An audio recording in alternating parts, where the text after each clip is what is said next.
Bienvenidos a los cancelados de Periodista Digital. Gracias por estar con nosotros en este programa en el que pues nos gusta charlar con personas interesantes sobre la actualidad, la verdad que tumultuosa de esta nuestra querida España.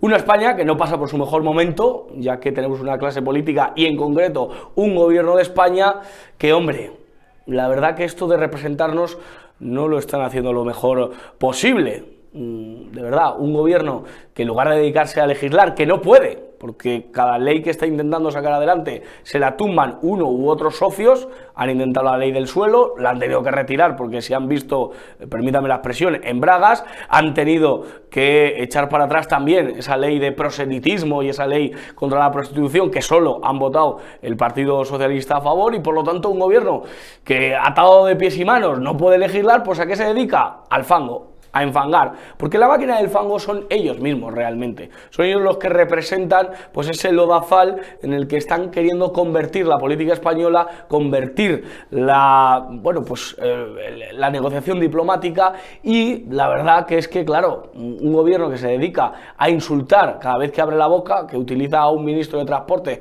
para insultar al presidente de una república hermana como la Argentina, o que se dedica a establecer de manera unilateral y reconocer un Estado que ahora entraremos a debate si es necesario reconocerlo o no, pero está claro que, hombre, que así a la torera, pues la verdad que forma una serie de consecuencias que vamos a ver si estamos preparados para poder hacerles frente. También, pues claro, en política nacional se dedican a insultar pues al asesor de una presidenta de comunidad, haciendo referencia a los gin tonics que se toma o se deja de tomar, a esa presidenta de la comunidad, al novio de esa presidenta de la comunidad, al hermano de esa presidenta de comunidad. En definitiva, insulto, elevar el tono.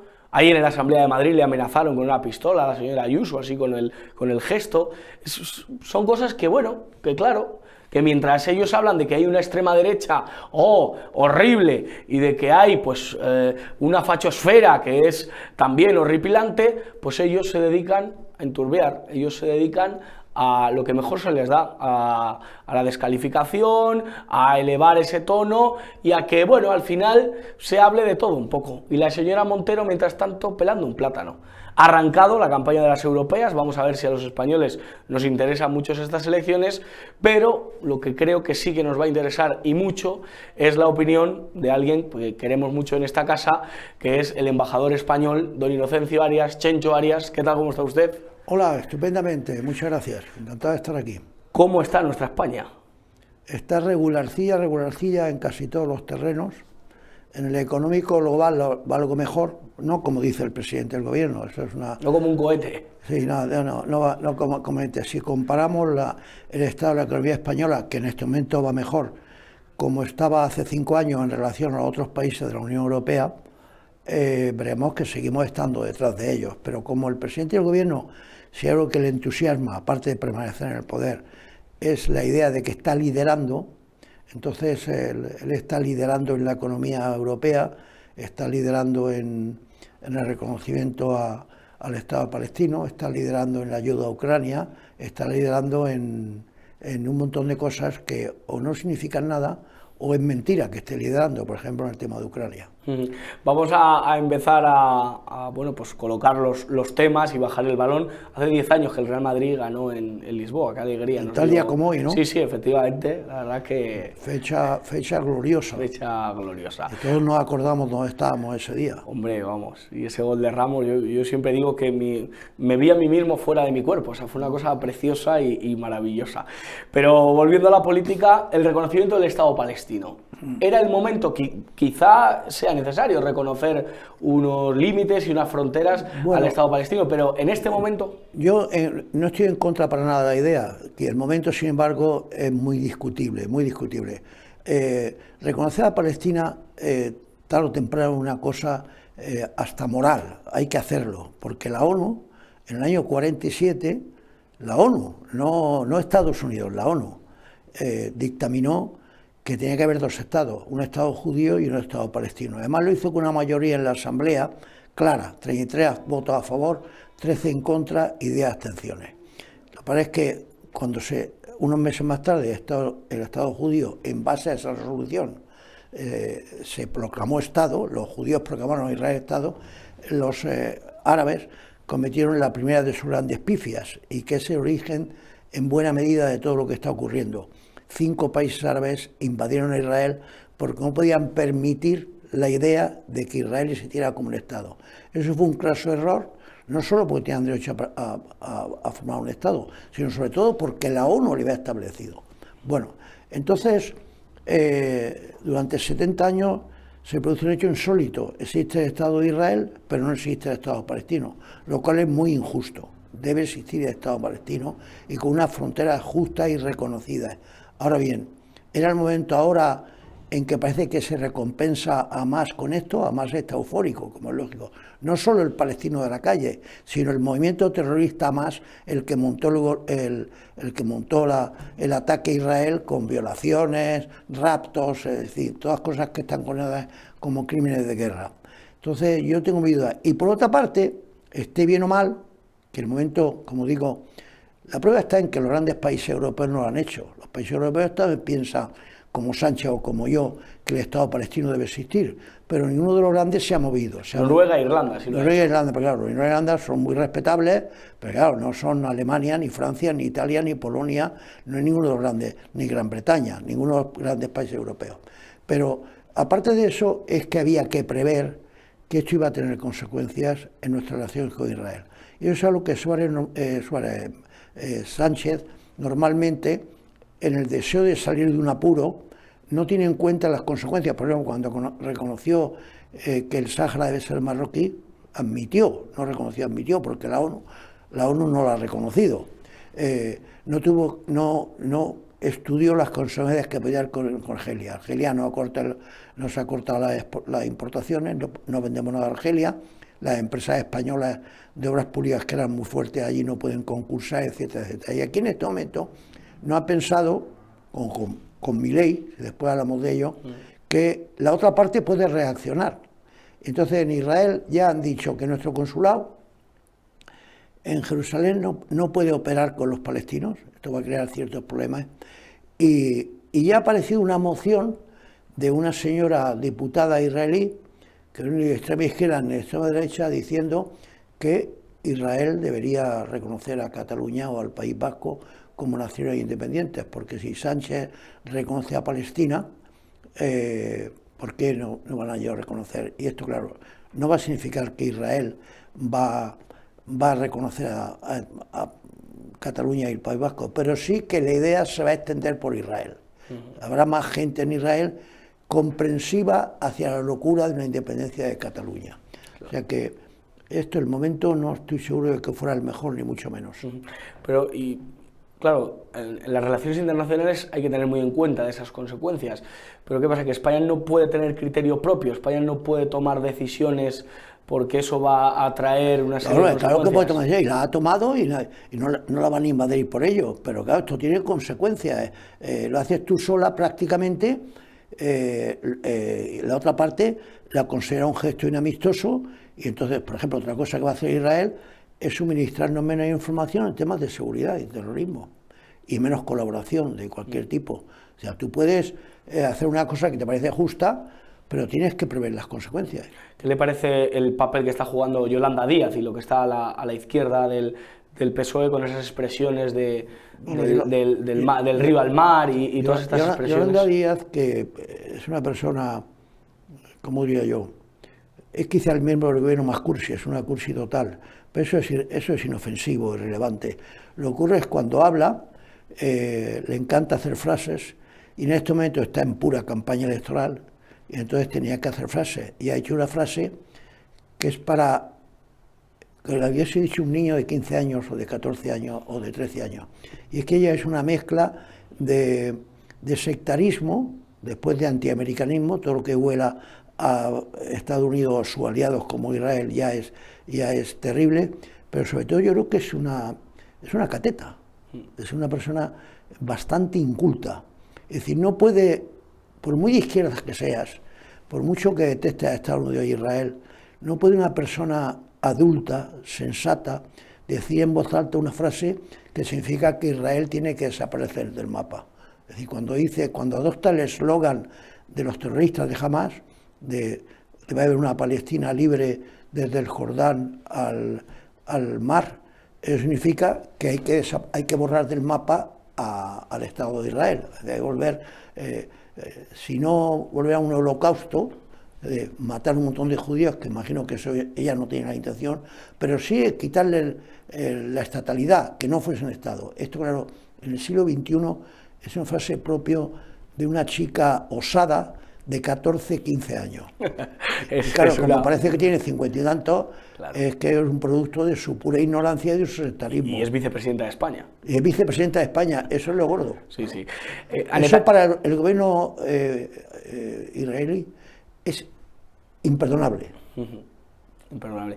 Al presidente Netanyahu hay que pedirle contención ante pues, la respuesta del 7 de octubre, de todo lo que pasó, de esas violaciones y de todo lo que sucedió. Hay que pedirle, porque muchas personas en España, muchas en la izquierda, es verdad, pero también en la derecha, gente que dice, hombre, pues tampoco una masacre con niños... No, yo creo que Israel se está excediendo en las represalias.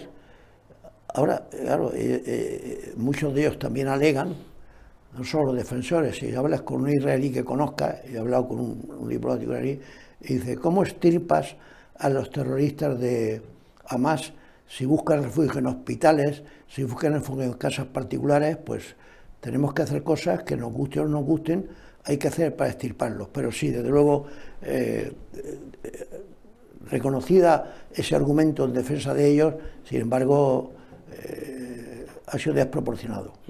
Vamos a movernos muchos miles de kilómetros hacia la Argentina, hacia nuestra patria hermana. ¿Qué manera, hablaba antes usted de la infantilización de la política, qué manera más infantil de haber provocado un conflicto diplomático cuando, bueno, desde el año 80, si no recuerdo mal, con aquel episodio con Guatemala, pues no sucedía una ruptura de estas características? Sí, esto es producto, primero, de que estamos en campaña electoral. Si no estuviéramos en campaña electoral, Sánchez no habría sido tan audaz y tan imprudente en el tema argentino. Porque lo que ocurre es que mucha gente ignora o quiere ignorar que esto no lo ha empezado Milei, esto lo ha empezado el gobierno de Sánchez. Primero Sánchez, ha habido una cascada de bofetadas a Milei y al final Milei le ha respondido, quizá de forma bruta, pero es como si un futbolista que salta al campo, uno del equipo contrario, cuando está en el suelo porque se ha caído, le pisa adrede la pierna y le deja los dedos hechos ciscos, sigue jugando de mala manera, después otro le da una patadita por detrás y lo tira al suelo, y luego por último otro en un córner le pega un codazo que le revienta la nariz y saca la sangre. Entonces, en el segundo tiempo, este señor, que ha salido en el segundo tiempo renqueando y que lo ha asistido hasta un médico, le pega una patada a uno de los que le ha dado a él y lo deja mal para 3 o 4 partidos durante un mes. Bueno, este se ha excedido, pero ¿quién ha empezado? Es la pregunta clave. ¿Quién ha empezado esto? Esto lo ha empezado el gobierno de Sánchez. Primero Sánchez, no felicitando a Milei cuando ganó las elecciones. Primera vez que yo recuerdo en la historia en que el presidente del gobierno español no felicita a un presidente americano elegido democráticamente. Primera vez en la historia. El segundo es que va el rey a la toma de posesión, el rey cortésmente va siempre a la toma de posesión del gobierno americano, y no lo acompañó un ministro, como está hasta en la ley. No lo acompañó un ministro, porque Sánchez quiere mostrar su repulsa hacia Milei, de que Milei le parece un tío de derecha, atrabiliario, fascistoide, etcétera, etcétera. Y luego llega ya la traca final con el inefable Puente, que dice nada menos que el presidente de la República de un país no despreciable, porque Argentina no tiene 1,5 millones de habitantes y es así de pequeñito, Argentina tiene 40 y tantos millones, en fin, y además es una historia con nosotros compartida bastante grande. Dicen que se droga, dice que es un drogata. Y luego ves que hasta ministros y gente del partido del señor Puente le ríe la gracia. Dice, no, este Óscar es que es un poco bruto, dice, pero tiene una ocurrencia, es una ocurrencia nefasta. Supongamos que un ministro de Bolivia o un ministro de Argentina hubiese dicho que el rey don Felipe se droga, o que Pedro Sánchez se droga, que habríamos pensado, este tío se ha vuelto loco, es un grosero, no tiene la menor idea de lo que son las relaciones diplomáticas, nos quiere insultar, etcétera, etcétera.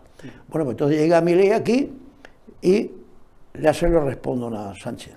¿Qué opinión tiene usted de Milei como figura? Yo no lo conozco, sinceramente, he conocido a otros presidentes argentinos, no lo conozco, me da un personaje un poco estrafalario,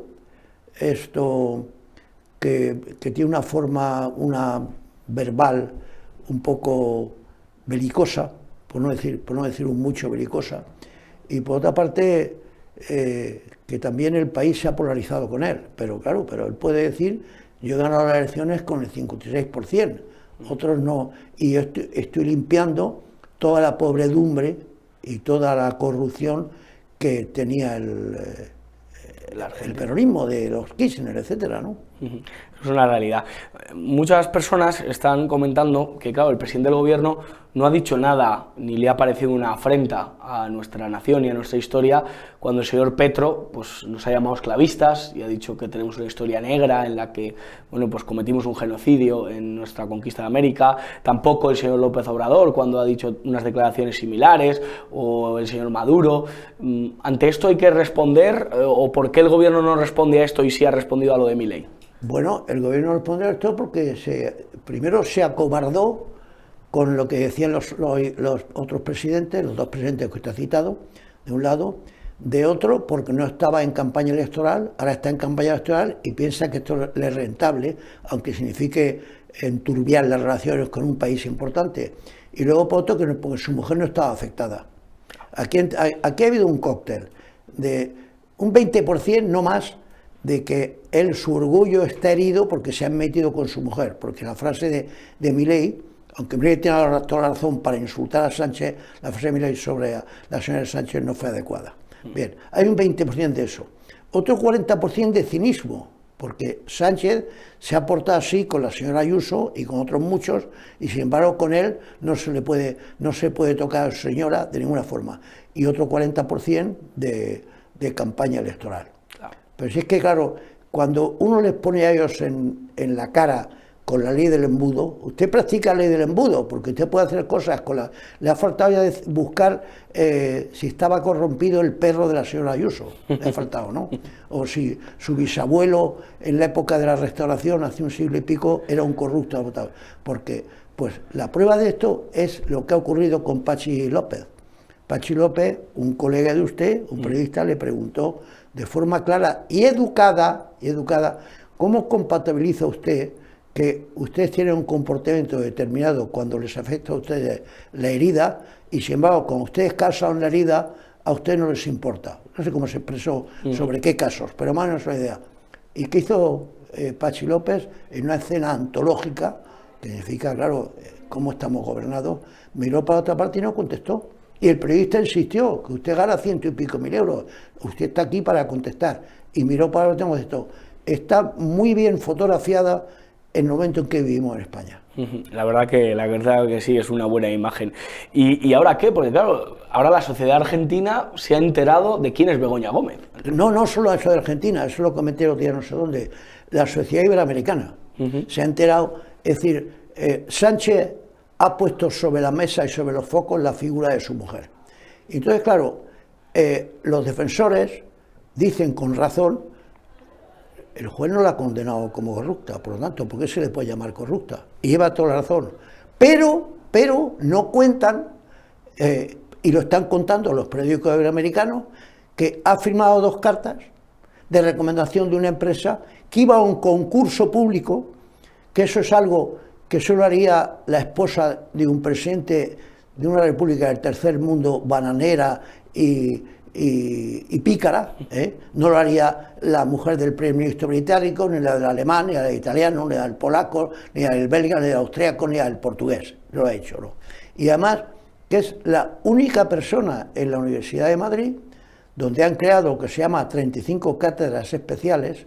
Digo cátedras especiales significa que el que dirige la cátedra no tiene por qué ser catedrático de la universidad. Bien, lo cual me parece normal, pero la única de las 35, que no tiene carrera universitaria es la señora de Pedro Sánchez.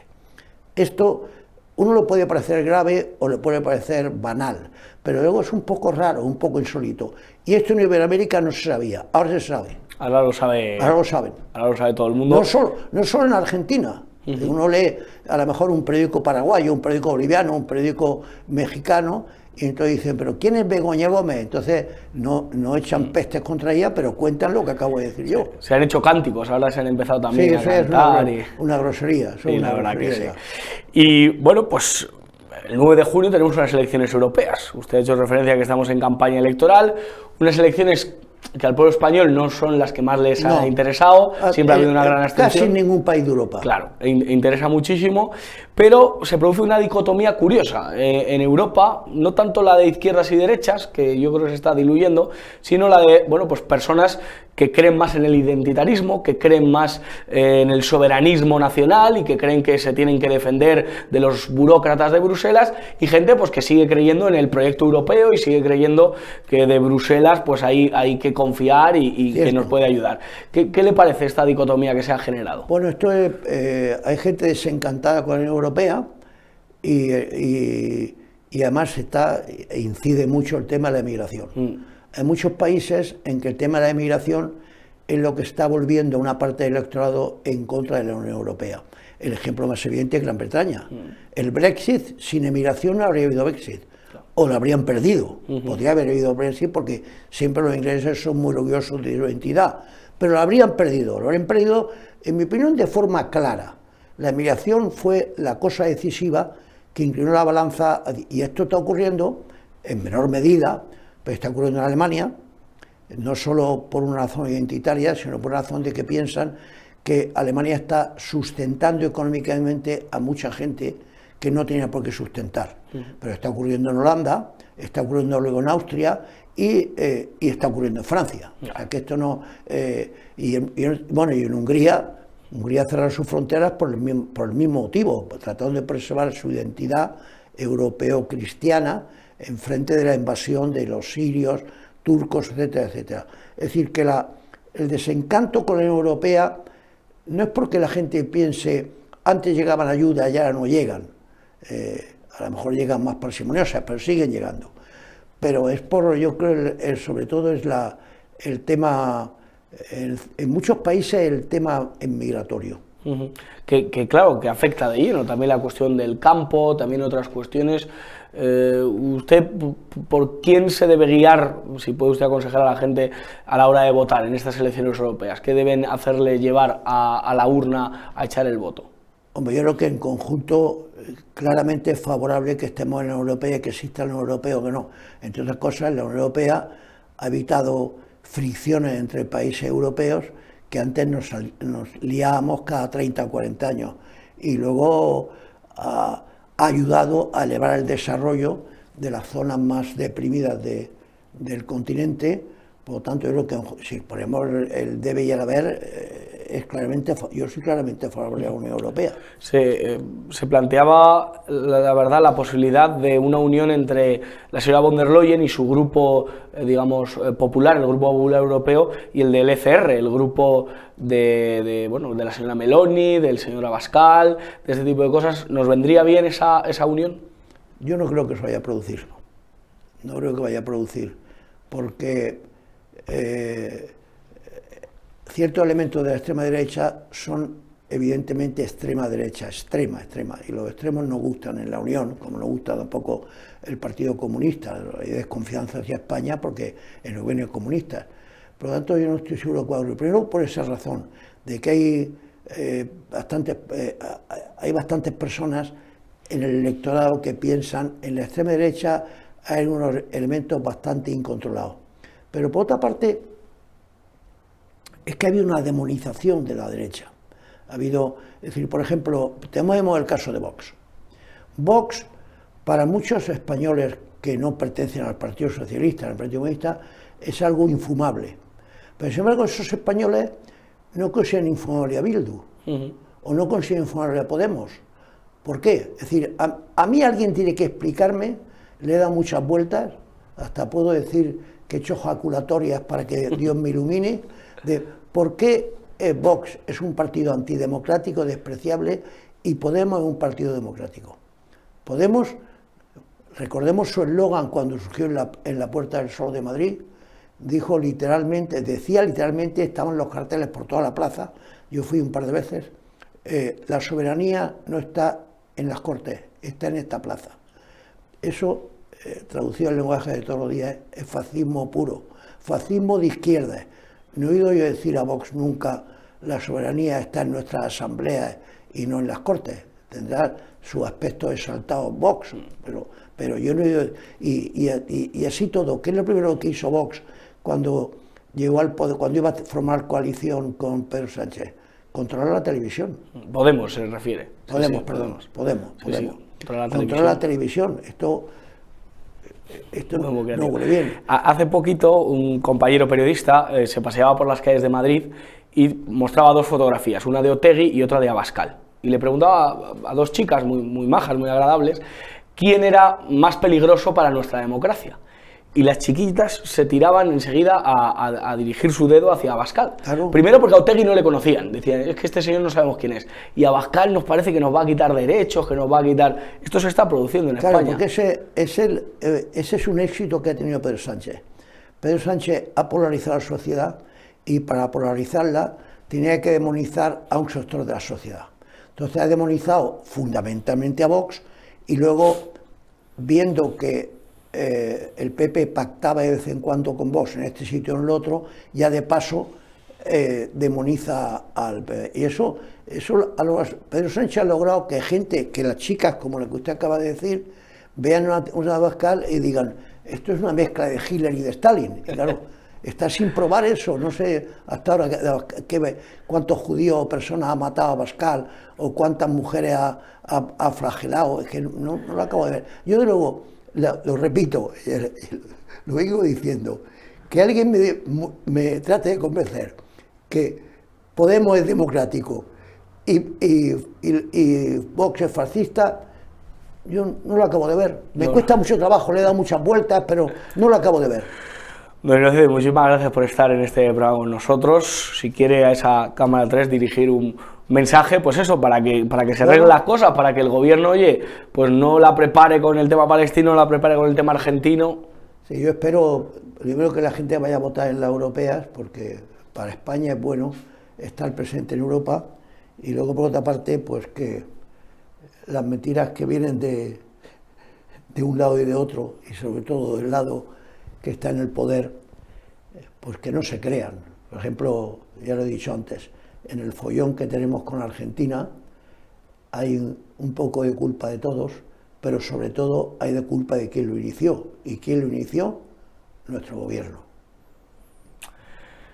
Pues muchísimas gracias, lo dicho, por estar con nosotros. Y bueno, le llamamos siempre cuando se forman follones y quilombos, a ver si le llamamos cuando esté la cosa más tranquila. Ojalá. Gracias de verdad, y a la Madrid, que vamos a ganar la 15ª. Dios quiera, eso sería la alegría del año. Seguro que sí. Pues nosotros acabamos estos cancelados de Periodista Digitana, recordándoles que tienen toda la programación de Periodista Digital ahí en nuestro canal de YouTube, que tiene una entrevista ahora que ha hecho Alfonso Rojo, al doctor Cabrera, a Telmo Aldaz, a Alvise Pérez, la tienen todo ahí en nuestro canal, también los programas habituales de esta casa. El lunes volvemos con La Retaguardia, con La Burbuja, segunda dosis, así que quédense con nosotros. Darle las gracias a Izan Gómez, que ha estado en el aspecto técnico manejándolo, así que le agradecemos mucho su labor y, como siempre digo, que no se lo cuenten porque ya se lo contamos nosotros. Alejen a los niños del televisor y aléjenles del necrófilo Sánchez. Que Dios les bendiga.